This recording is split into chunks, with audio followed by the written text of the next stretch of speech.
Hey, it's Chasing Chicken Talking Turkey TV. It's yours truly, Mr. C a Million, man. Cam the cameraman. Hey, who we rocking with, man? Who do we have today? It's your boy, Mr. No Play International, straight out of H-Town, Texas. Yes, sir. Yes, sir. Mr. No Play. Well, give us a little description of, where you came from and how you came up and kind of your family dynamic. Well, to start off with, man, I'm from the heart of Houston, man, Southwest, man, I'm from the heart of Southwest, Gasma Drive, Okay. All my schools was on the Southwest. There's a lot of people do that, a lot of connections came from an early age. Yes, sir. Yes, sir. Business was kind of easy to get into. All I had to do was make a decision. Yeah. So what kind of family dynamic did you have? Were you in a household with your father and mother? Kind of give us that a little bit. How your household was. I went through a situation at a young age, man. And I ended up with my godmother. You know what I mean? When I was a baby. Okay. Yeah. So that's how that went. Okay. So how would you say coming up in that era? I'm sure it was the later 90s, early 2000s, till you got to the high school era. How was it for you coming up? Was you a well-known dude in high school? Did you rap? Did you were you like a charismatic type of guy, athlete? What was your vibe back then? Well, all through school, I played sports, until I was through school. I finished up 9th grade, went to 10th, but I was kind of standoffish, but still, like, in the mix with the homies, you know what I mean? Yeah. Was you well known, like young? Yeah, you can say that, you know what I mean? But like I say, I was standoffish too, you know what I mean? Like, I'd make a friend, and then, like, shit, it wasn't important for me to stay in contact like that. You know what I mean? Being young, I was more interested in other things that I was interested in, Got you. Most definitely. So coming up through high school as far as like your pops and your moms go, we family. So that's more like Unc or Big Cuzzo, in that fashion.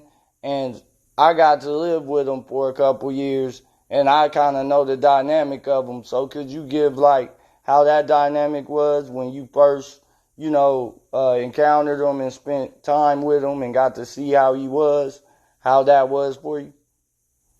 Well, shit, man. When me and the old man plugged up, it was kind of like a need-be situation, I was just coming into, 18, 19, you know what I mean? And, want to make some decisions. Yeah, perfect timing, man. I tell people all the time, that was the hardest time of my life right there, is that 16 through 21. So before then, was it kind of difficult for you as far as having a man around and things like that? Not really, because I had the streets. Ah, got you. Yeah, you always got street uncles and street pops and shit like that kind of, guided you through? Well, shit, I just had the streets. Like, it wasn't by no ties or names or tags or nothing. It was just the streets, you know what I mean? That shit, that's what my mind was. So. No, real shit. Were you a trouble youth, or were you kind of in between a little bit? Like a get money guy or a gangster, claimed any sets or anything, or you were more player with it? Yeah, I ain't never played the gangster role, you know what I mean? Okay. Something needed to be done, it just needed to be done. That's all it was. But I always try to keep it clear, and, you know what I mean? And let everything take its course. For sure. So bumping into that encounter with your old man, what was it like? Was there any hostility for the time that was missed, or was it just we'll pick up from here? How was that?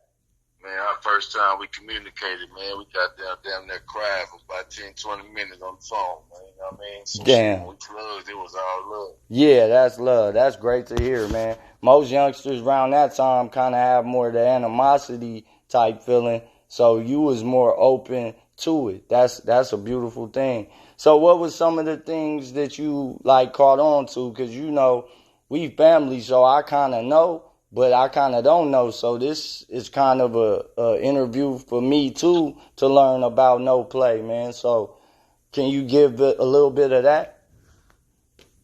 Some of the things you learned from Pops in that little era? Man, I learned a lot of things, man. But most importantly, you know what I mean. I learned him. You know what I mean, and that's what I was looking forward to at that time, as far as like, what we experienced, as far as whatever we lived through and do. I kind of already was like super on note with that. You know what I mean? Okay. So for you picking up on the game or the ism, it wasn't really difficult for you to pick up on it. You kind of picked right up on it as far as learning him. I didn't know. So yeah, I was no already play. dealing with it.